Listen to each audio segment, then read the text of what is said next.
রায় পেশায় আমি একজন টিচার, প্রাইভেট টিউশনার।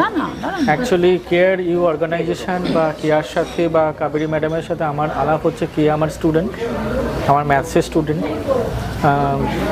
ও ক্লাসে যখনই থাকে বহু সময় কখনো কখনো প্রয়োজনের ভিত্তিতে কানমোলাও দিতে হয়, আবার কখনো কখনো ধমকাতেও হয়। বাট সত্যি কথা বলতে ও যেদিন ক্লাসে এলো না বা হয়তো গলাটা নিয়ে খুসখুস করলো না, সেদিনকে মনে হয় ক্লাসটা মানে বেশ ফাঁকা ফাঁকা লাগছে, মানে সব কিছু আছে বাট একটা কিছু যেন আমি মিস করছি, এরকম একটা ব্যাপার সব সময় থেকে থাকে।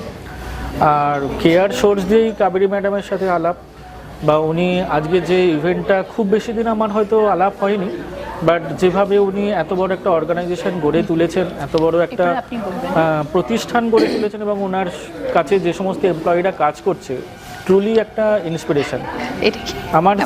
আমার যে অর্গানাইজেশন রয়েছে, আমার যে টিউটোরিয়ালস রয়েছে, তার নাম হচ্ছে স্পেশালিটি ক্লাসেস। রাইট নাও আমরা এখন 4টে ব্রাঞ্চ বিভিন্ন শহরে বিভিন্ন প্রান্তে তুলে ধরেছি। ফ্রম ক্লাস 6 অনওয়ার্ডস তো জেই অ্যান্ড নিট আমাদের এখানে পড়ানো হয়। তো পড়াশোনার ব্যাপারটা তো একটা সবসময় থেকেই যায়, যে তাদের আরও ভালো কী করে মুভ করানো যেতে পারে, কী করে কেরিয়ার ক্র্যাক করানো যায়, এই সমস্ত টিপসগুলো থাকে। বাট আমি যেটা সবসময় খেয়াল করি, যে একটা স্টুডেন্টের মেন্টাল হেলথটা যদি ঠিকঠাক না থাকে, তাহলে পড়াশোনার জায়গাটাতেও একটা খামতি সবসময় থেকে যায়।